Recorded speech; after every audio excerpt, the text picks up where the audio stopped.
tarde a todos que nos acompanham pela Band News TV. Boa tarde, seja bem-vindo. Gerardo Portela é analista de risco, vai nos ajudar a entender um pouquinho mais o que essa cena desse acidente pode nos dizer até agora. As informações ainda muito preliminares, né, Gerardo? Mas olhando as imagens, a gente consegue concluir ou imaginar alguma hipótese? São imagens impressionantes, porque a moto tão próximo a uma cachoeira, e então é algo bastante fora dos padrões, né? Até mesmo em termos de aviação, não é muito comum conseguir fazer um pouso num local tão difícil, e nós precisaríamos aí de aguardar as informações também da torre e dos controladores aéreos para entender melhor o que está acontecendo. Mas o fato é que, seja lá como foi, é um verdadeiro milagre nós temos essa aeronave nesse ponto, numa situação limite de pouso, né? Ela deveria ter, se ela se chocasse com a rocha de forma frontal e direta, não haveria nada a esperar em termos de sobrevivência, mas nesse caso a gente sempre tem uma esperança. O que aconteceu? Isso só a investigação vai poder dizer. O que sabemos é que trata-se de um Beechcraft King Air, ou seja, uma aeronave já tradicional no mercado. Ela não é esperado que tenha algum defeito.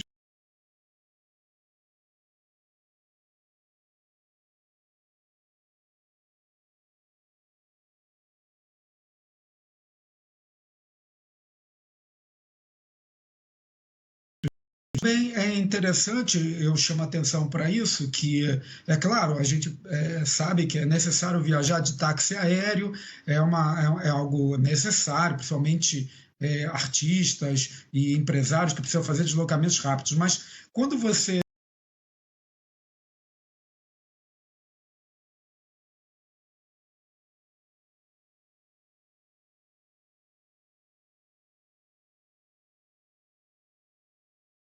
precisa chegar, essa é uma pressão que recorrentemente vem causando algum impacto na pilotagem. Tem vários acidentes desse tipo, onde há uma influência muito grande daquele que fez o afretamento, afinal de contas, ele quer justamente para ter essa vantagem. E às vezes as condições de voo, ou mesmo de cansaço dos pilotos ou da aeronave, não são as ideais. É claro, isso são apenas hipóteses que os investigadores irão levantar. Uma investigação aérea, ela tem um rito muito rígido. Esse rito ele obedece os padrões internacionais e a gente precisa ser muito cauteloso. A aeronave em si, aparentemente, ela estava regular e é uma aeronave que está no mercado há muitos anos, embora seja relativamente, já tem mais quase 3 décadas de uso. Isso não seria um motivo para justificar simplesmente a idade, porque você vai trocando as peças, vai atualizando. É preciso ver se essa manutenção estava sendo acompanhada como deve ser feito pelas normas e padrões internacionais, ou seja, registrando as peças e tudo mais. Porque um outro problema que nós temos são aeronaves usadas em táxi aéreo, e onde você faz substituição de peça por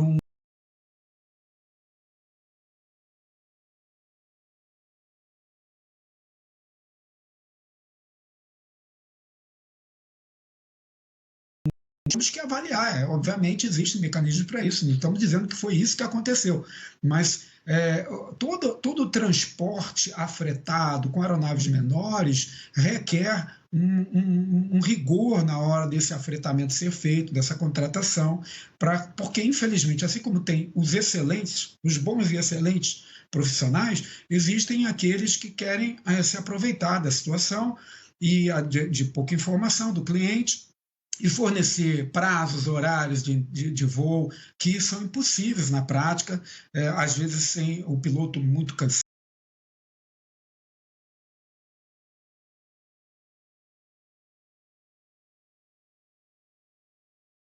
Esses fatores são fatores de influência para que se chegue a um acidente aéreo. Mas o mais impressionante são essas imagens que nós estamos vendo aí na tela, a aeronave praticamente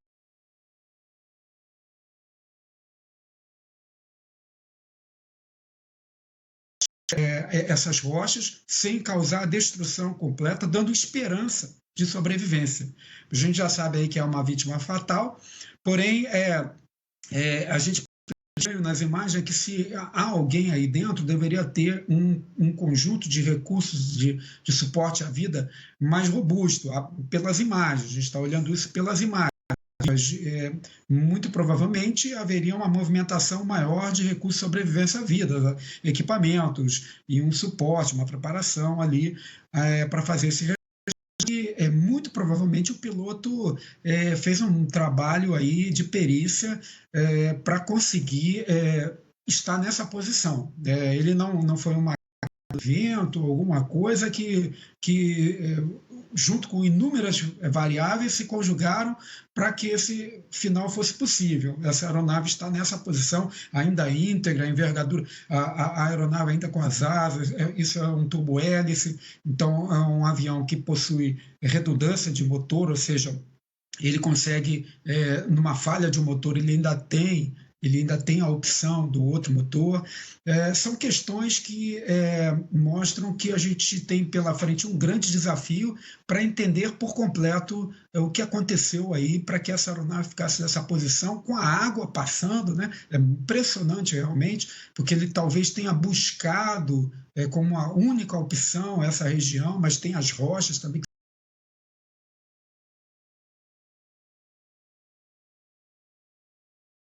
dos padrões internacionais, para que a gente consiga entender perfeitamente essas imagens intrigantes que nós estamos vendo.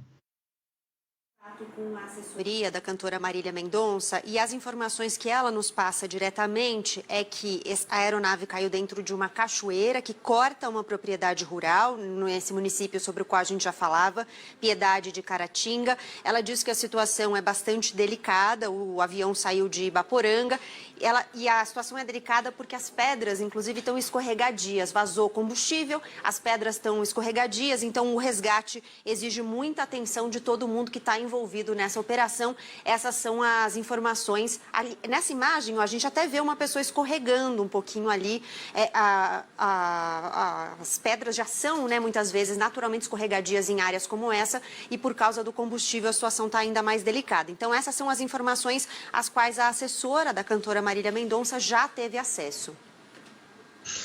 Sim, a gente observa o trabalho dos resgatistas e a gente sabe que quem já frequentou uma cachoeira sabe que um dos maiores problemas até para andar no seu momento de lazer é escorregar. Então essa aeronave está nessa posição, ela pode escorregar se tiver gente ali dentro, se tiver pessoas estiverem ainda lá dentro.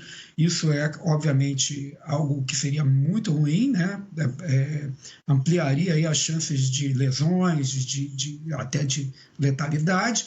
Então, obviamente, há um cuidado quanto a isso. Mas o que me chama a atenção é que não estou vendo assim uma estrutura mais robusta em relação a equipamentos. Pode ser que eles já estejam dentro da aeronave, oxigênio, outros equipamentos, macas. Isso me leva a crer que não tem ninguém aí dentro ou não há sobreviventes dentro da aeronave. Mas, é claro, essa é uma informação não confirmada. É apenas uma coisa que nós poderíamos tentar apurar junto aos bombeiros, se existe ali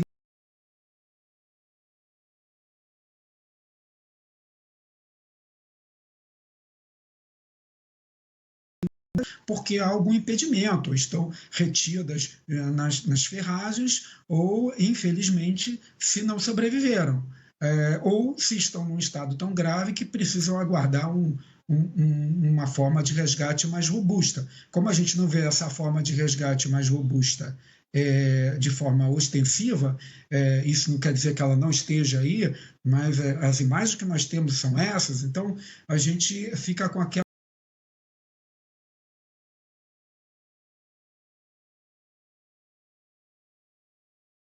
da aeronave. Então, essas questões elas vão depender muito do trabalho dos resgatistas, da análise do pessoal que está em solo. Então, obviamente, existe todo um protocolo, né, de resgate, de tratamento das evidências. É preciso preservar ao máximo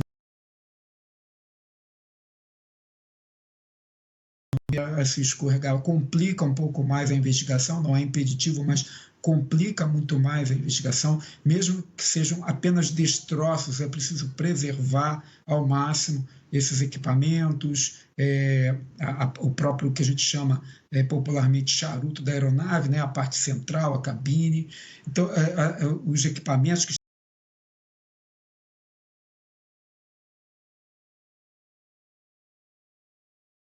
a aeronave precisam ser preservados, e todo esse cuidado a gente está vendo aí no trabalho dos resgatistas e do pessoal relacionado à investigação, que já deve, se já não está aí, está a caminho, certamente, para poder nos ajudar, né, com a técnica, com a engenharia, com conhecimento especializado, a entender tudo que levou a termos imagens como essas tão impressionantes. Parece que o trabalho do piloto foi bom no sentido de preservar a parte, justamente pelas imagens que a gente consegue ver, as partes onde as pessoas estão. Então, há uma avaria maior na cauda, próxima à cauda, numa porção mais final da aeronave, do charuto, e se foi realmente feito através da perícia e capacitação do piloto, há de se reconhecer isso de alguma forma como um trabalho bem feito de aterrissagem de emergência, dadas as circunstâncias, falhas de manutenção, falhas de decisão, né, devido a pressões que normalmente existem quando você tem uma contratação desse tipo para cumprir uma agenda muito apertada. Nós não sabemos nada disso, mas os investigadores com certeza vão apresentar um relatório que vai explicar como isso aconteceu. Inclusive nessa imagem, né, que a gente está colocando aqui na tela, em determinado momento dá para perceber bem, né, a retirada de uma parte da fuselagem do avião, uma parte ali com 1, 2, 3 janelinhas para facilitar o acesso do resgate do Corpo de Bombeiros ali ao interior da aeronave. Gerardo, essa impressão que você está passando para a gente sobre o piloto é muito importante, né? A gente está noticiando isso ali desde o às 4h30 da tarde, e a primeira imagem que chega, que é essa que está aqui na nossa tela, ela é muito impressionante, e é claro que, usando até a palavra que você usou, é preciso... Inicialmente, me parece ter sido um pouso extremamente habilidoso desse piloto, ainda mais quando a gente leva em consideração a área em que esse avião caiu. Quando a gente vê as imagens de satélite, é uma área com uma extensa vegetação. Eu queria que você ajudasse a transportar a gente para dentro de uma cabine de avião que o piloto detecta algum problema e tem que fazer um pouso forçado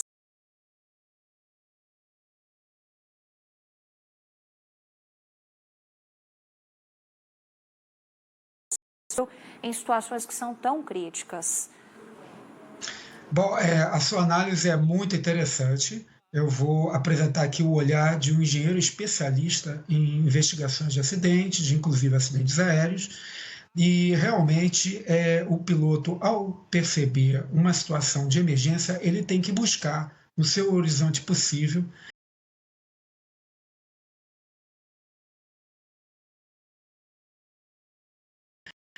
uma pane, né, que é um tipo de situação, e ele pode deflagrar um mayday, que é aquela situação em que ele tem certeza que tem um problema. E dependendo desse problema certo e confirmado, ele tem mais ou menos tempo para conseguir um local. É bom lembrar que há pilotos que tiveram um desempenho extraordinário quando dentro de uma crise como essa. É o caso do piloto Sully, que até gerou ele com mais de 150 pessoas a bordo, ele teve que tomar uma decisão rápida quando uma nuvem de aves, que pode ter acontecido também, algum tipo de colisão, né, com aves, isso é um problema, e nessa área também florestal, voando talvez não muito alto, pode ter acontecido, não estou dizendo que é isso que aconteceu, mas o piloto ele precisa tomar uma decisão rápida. Isso na parte aeronáutica, na área nuclear, na área de petróleo e gás. Nós analisamos esse comportamento porque é um comportamento extremamente difícil depende de características natas da pessoa e de muito treinamento.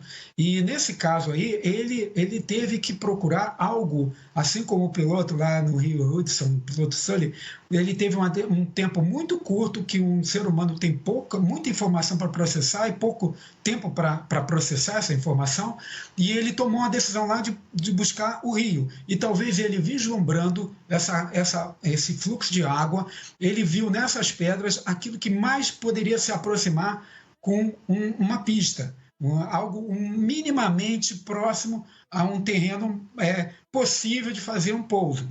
Uma vez que a copa das árvores, por ele ter uma aeronave pequena, ser um bimotor, então turbo-hélice, então ele tem hélice, ele teria logo um toque dessas hélices, ele teria problemas, então talvez, isso aqui é todo um exercício, como você me pediu, de cabine, né? E talvez ele tenha conseguido, nesse pouco tempo que ele teve, buscar uma única opção. Ele viu a água, ele pensou, vou buscar um rio, porque pelo menos minimiza o risco também do incêndio, porque se ele tivesse se chocado, e há relatos de que há cheiro de combustível, então o que isso significa? Poderia ter havido uma ignição, mas por ele estar próximo à água, esse é um fator que reduz as chances de formação de uma atmosfera explosiva, de uma ignição. Então, além de que resfria as partes quentes da aeronave quando pousa. Então, tudo isso é feito a despeito de que ele possa ter cometido algum erro em termos de planejamento do voo, ou questões de combustível. Local, olhando essa imagem de satélite, a gente chega à conclusão que não haveria um local que está bastante preservada em relação a um choque com rochas, e além disso não houve ignição. Não houve ignição. Houve espalhamento de combustível, mas não houve ignição. Dentro das limitações humanas. Ainda seguindo nessa análise de risco, e aí eu vou unir o risco à questão de impacto ou amortecimento, em muitos casos, níveis de impacto nesses casos, e também a questão altitude e fatores externos que podem contribuir ou não para uma habilidade bem exercida nesse caso, né? Como podemos interpretar todos esses fatores dentro desse contexto ao ver as imagens? É uma aeronave que ela é reconhecida como uma aeronave que tem um espaço no mercado, ela de muitos anos de uso já no mercado, então seus problemas são assim conhecidos e administrados dentro da boa manutenção. Então, eu creio que seria interessante também nós contactarmos e resgatarmos esse plano de voo, essas informações, para aves, que é um problema muito comum.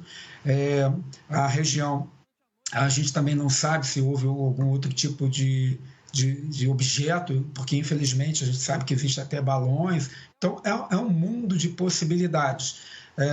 Porém, a gente precisa entender que a aviação ela requer uma rigidez no cumprimento de normas, padrões, no descanso do piloto, e muitas vezes quando se contrata um avião particular, faz parte do interesse daquele que contrata driblar alguma dificuldade que os voos comerciais impõem, porque eles têm que obedecer a um regramento muito mais rígido, é uma situação muito mais complicada de horários. Então, vamos dizer assim, o cliente normalmente ele quer pagar para ter uma flexibilidade maior, mas tem os bons profissionais que fornecem essa flexibilidade maior, mas tem aqueles profissionais que querem fornecer mais do que é possível.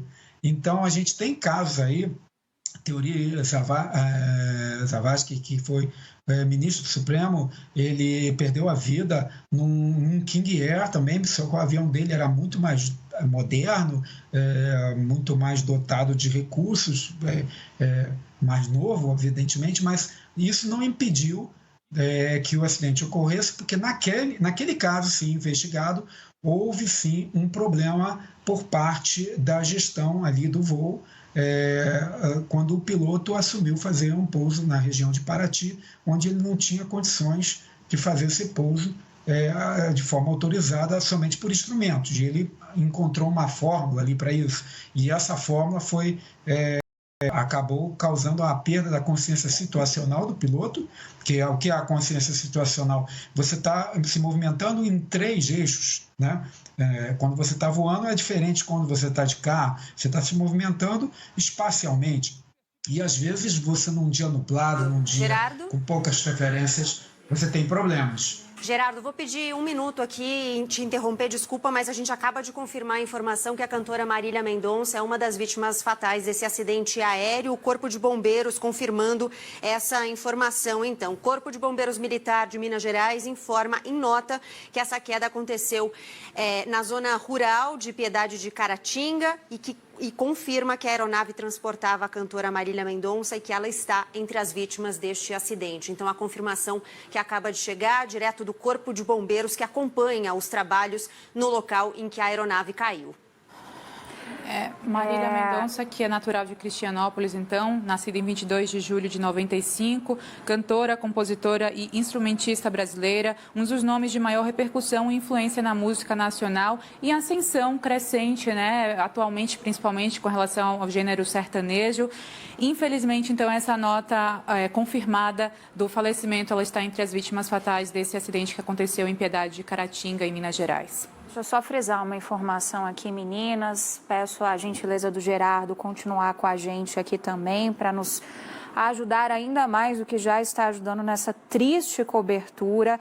Mais cedo, completamente da informação inicial que foi veiculada pela própria assessoria de imprensa da cantora Marília Mendonça, confirmando agora, pouco depois das 5h40 da tarde, que infelizmente a cantora é uma das vítimas. A gente, claro, repassa toda a nossa solidariedade à família da cantora Marília Mendonça, ela que tem um filho pequeno, foi mãe muito nova recentemente, é uma cantora muito querida, foi uma baita representante da figura da mulher no sertanejo brasileiro, embalou muita gente nas baladas Brasil e mundo afora, então é realmente uma figura muito querida de todo mundo e que tem a morte confirmada pelo Corpo de Bombeiros, diferente do que havia sido repassado anteriormente, de forma oficial, pela assessoria de imprensa dela. Nessas coberturas é sempre importante a gente ir pontuando que as informações vão chegando aos poucos, as informações mudam. Nesse caso, a nossa torcida aqui desde o início foi para que as informações também desse acidente, segundo a nota oficial do Corpo Bombeiros Militar de Minas Gerais. A gente lamenta também a vida de outras pessoas aí, vidas que foram perdidas nesse acidente, os familiares.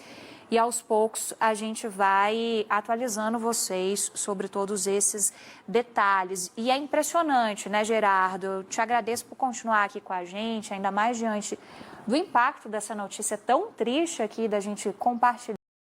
Estamos desde as 4h30 da tarde falando sobre o acidente, porque quando a gente olha para o cenário e leva em consideração as informações iniciais, como chegar a esse nível de informação para tentar detectar o que de fato aconteceu, Gerardo? Bom, em primeiro lugar, nós lamentamos, né, uma vítima, né? Mais uma vítima confirmada. Tem outras, a aeronave, a movimentação, percebemos que não havia assim, uma efetividade de recursos, opções de configuração. Então, isso é uma informação mais específica, possivelmente pela idade não tenha, mas é uma caixa preta, mas a investigação vai apurar isso. É impressionante, né, porque ficou aquela esperança também, porque não houve ignição. Geralmente, o piloto até consegue encontrar um local, fazer um pouso, às vezes num local mais descampado, mas aí vem a ignição e aí você tem apenas como um local próximo à água, né, é o que a gente imagina. E realmente ele conseguiu impedir a ignição. Mas infelizmente a gente mesmo olhando com essa esperança que a gente ficou aí de ver a aeronave sem ignição, sem fumaça, porque às vezes a queima é muito rápida, mas é muita fumaça, então tem asfixia. Nada disso parece ter acontecido, e então dava uma certa esperança. mas ainda há esperança de ter alguém sobrevivido. Isso também vai ajudar muito na investigação. Por que é importante a investigação? Porque para que a gente não tenha novos acidentes como esses, descobrir se foi uma questão